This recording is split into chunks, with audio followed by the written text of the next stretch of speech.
Hello, you're back with Tim and Dave at the Single Malt Review as we sample the third in this series of Kuriyoshi Distillery's Matsui Japanese single malt whiskies. We talked previously about some of the contention and controversial history of Japanese whiskey, and particularly how it relates to this distillery, so I won't refresh any of that. What we have, though, is the peated offering. This is, yes, the peated. It is a young, no-age statement spirit. Probably wouldn't count as whiskey under current Japanese whiskey regulations, for it's likely to be less than 2 years old.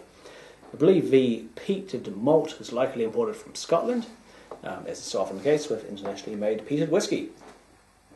We have here is a, as I say, no age statement, unfiltered, uncoloured, 48% ABV spirit. Yeah, interesting stuff. As we've discovered from the last two, which you should catch up on if you haven't seen those videos, especially the first one when we introduce the murky world of the Kuriyoshi Distilling Company and all of the weirdness coming out of that.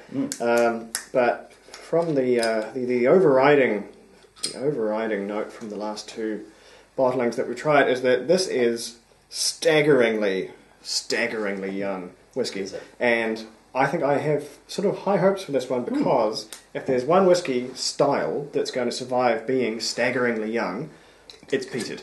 I've just realised I smell of rosemary because I've just put a chicken in the oven, but never mind.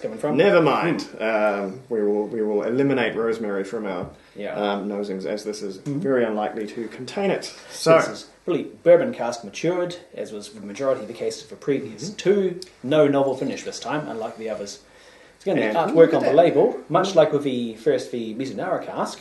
It is a 19th century woodcut from Katsushika Hokusai's 36 Views of Mount Fuji. This one is the quite legendary woodcut, which is the Great Wave of Kanagawa, with tiny Fujiyama under the crest of the wave there in the background. whoa, hang on. Whoa, we got some peat. Very, very rubbery, smoky peat. Where? This is definitely Isla.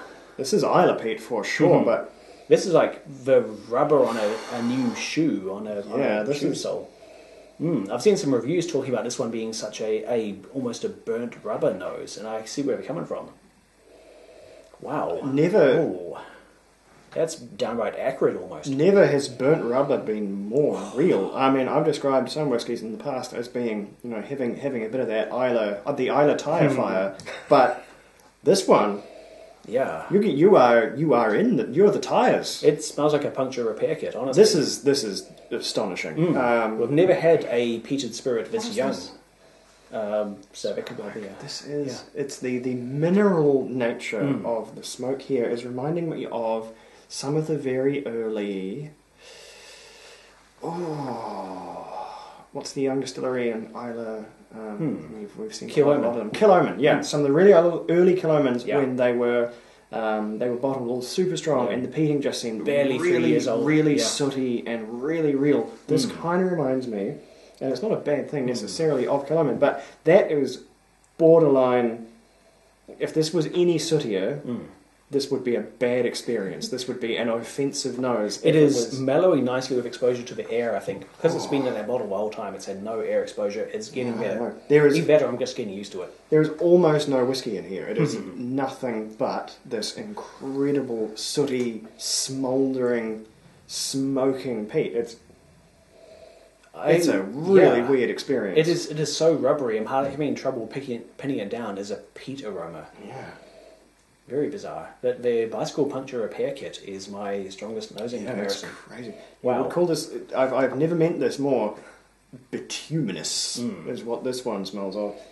Absolutely crazy. Okay. Slightly reluctant to taste it based on the aroma. Like there is no way it can taste. Well, okay, I'll double down on this one. If this tastes like it smells, this whiskey is not getting finished. This is an abomination. But let's see. I think it'll be okay. It'll be okay, he said. Oh my god. Okay. Why? This is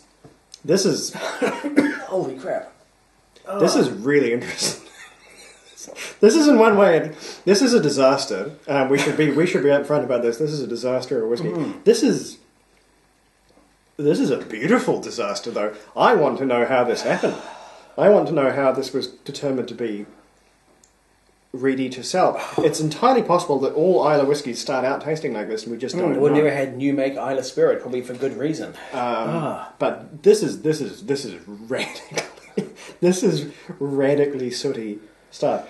It's just so rubbery. I can't even begin to imagine what the ppm levels in this are. Like, are they in the hundreds? It's not just stonkily peaty like a strong Ardbeg. It's a different beast. The flavours, it's so rank. It's like licking a new shoe out of a box. Like it tastes like the smell of new. It's cheap like shoes.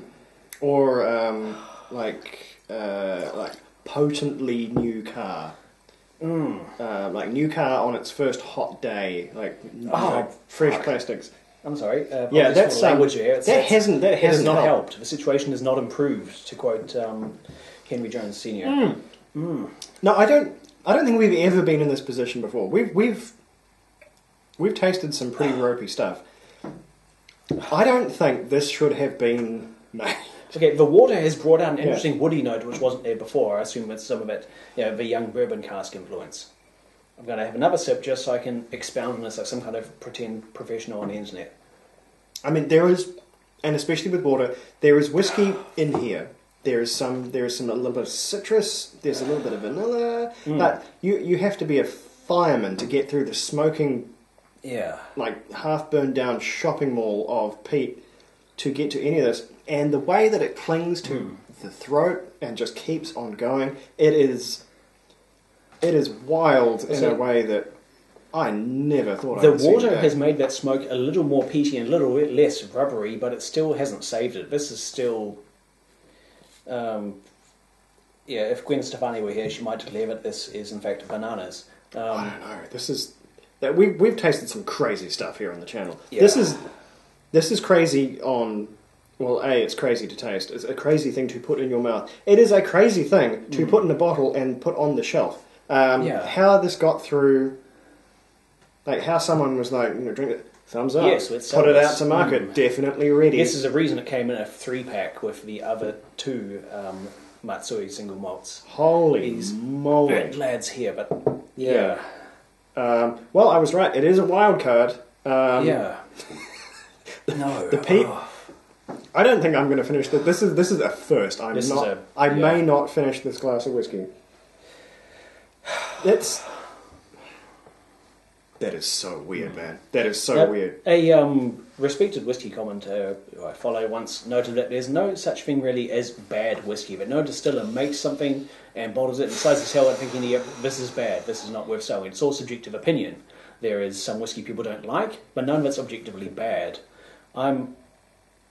While I generally agree with that stance, I think, honestly, that I don't believe this is by any person a likeable whiskey. Yeah, I agree. And something has gone wrong. I don't think it's... Every time I nose this, I can feel like a model glue headache coming on. I actually feel slightly ill. My stomach is telling me that it's taken on something which shouldn't be in a human stomach. This is remarkable. This is actually remarkable. I think there might be a person in the world who this is for, and they might be the most broken down. I buy Octomore, and they don't make Supernova anymore, I don't think. But I'm there lining up for the Octomore. Give me all the ppms. I just want to rub my face in the Islay peat. They might find something to love in this whiskey, but it's not. Even then, it's not the same. The intensity might be the same, but it's the down, dirty, actual burning motor vehicle smell that this delivers is bizarre in a way that I cannot even... It's like someone tried to... And I'm not saying this didn't happen. This sounds more legit the more I think about it. It's like someone tried to make peat. It's like, right, this is what we want to impart. Can we do this synthetically? Can we do this with, what do we get? Some charcoal, and we'll just put some of this in here, and that will just good, done, finished. Yes, maybe I understand there are people out there who collect sneakers, and some shoe companies produce these high-end collector's pieces. I don't get it myself, but then everyone has a hobby, and fantastic limited edition sneakers are some people's thing. If you're into that, you may appreciate this because the aroma is so much like a new pair of Reeboks or Nikes. It's a mixture of rubber and all the other stuff that goes into a good pair of shoes. Drizzle this straight on your Reeboks. Reinvigorate the aroma. Yeah, it may be like it'll taste like that smells, honestly, but no, this is. I'm sorry. This is going to be the lowest score I've given. Yeah, this is. We are in uncharted waters here. For me, I'm giving this a 45. There is more about it that's bad than it is good. Yeah, no, we agree. It's 43 for me. This is a score. These are scores so low, I am going to have to open Photoshop and make the little tiles for them. Because the tiles that appear in the top right and left for our scores, they don't actually go that low. Every time we have to have a new score, I have to go into the template and make a new one. And I have not had to do that for several years. But today, I will have to make 2. Because that is the level of phenomena that we have broached here today, and it is wild. I rate stuff on a fairly straightforward sliding scale from 0 to 100 based on how much of it is good. If something that is over 50 marks, 50%, it is more good than bad. Something that's exactly 100 means there is nothing bad about it at all. It is all goodness all the way through. So There's no room for improvement. Something that's 0 has no good elements. Last smidge of the Sakura. This smells like the nectar of the gods in comparison. Hot damn, it really does. Like Yeah. Oh! What are we doing? What are we doing, Kuriyoshi Distilling Company? We were kind of tacitly on board until this happened. This was a mistake.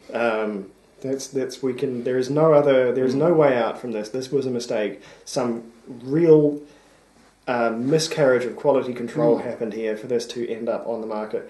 I would so love to know where this peat came from, because if there was ever a case to be made for someone just tried to straight up invent peated malt without using peat, this is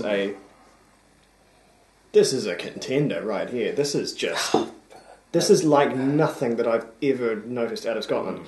You talk about tarry goodness ropes. Everyone's having a good laugh about dirty peat coming out of Islay. This is the real thing. This is actual filth, and it's.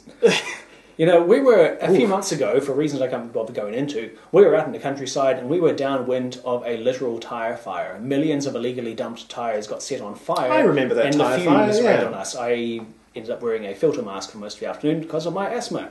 This isn't as bad as that. That was actually carcinogenic. But some of the properties, some of the nuances, the subtleties, the rich aromas are present here. And obviously not in a good way. Yeah. And unlike that tyre fire, we never saw it coming.